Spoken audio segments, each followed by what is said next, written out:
payer pour lui ou retourner un résident fragile à la rue. C'est le choix confrontant que doit faire la maison de thérapie Victoriaville-Arthabasca. Tout cela en raison d'un calcul gouvernemental qu'elle qualifie d'insensé.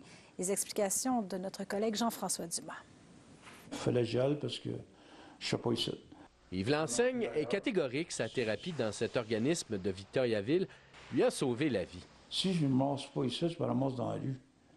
Ou une chambre à Shawinigan, on va dire, ou quelque part, que bien souvent, ces chambres-là, j'ai tous des consommateurs.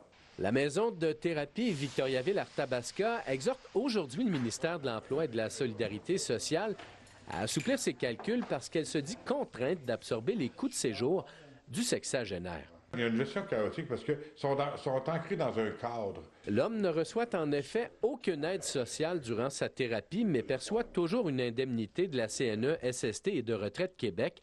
Résultat, il empoche environ 27 $ de trop chaque mois pour qu'elle soit remboursée à l'organisme avec ses médicaments. Ils viennent nous dire à nous autres, ben nous, on ne paye pas pour lui, vous allez payer ou vous allez le mettre dehors. C'est aussi simple que ça. Fait que nous, on veut. C'est sûr que moi, on est un organisme à but non lucratif, on est là pour aider les gens. On va tout faire pour essayer de l'aider. Mais c'est à notre coût à nous autres. C'est nous autres qui payons pour ça. Ça n'a pas de sens. M. Prince dit avoir multiplié en vain les démarches auprès du ministère de l'Emploi et de la Solidarité sociale et de son député. On ne peut pas survivre à ça.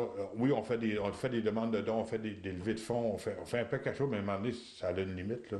Le principal intéressé se dit reconnaissant d'être ainsi soutenu dans sa quête d'une vie meilleure.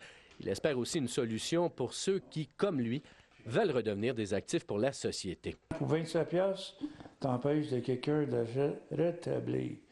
Je ne comprends pas cela. La maison de thérapie Victoriaville-Arthabasca affirme puiser annuellement environ 15 000 $ dans son budget pour faire face à des situations similaires.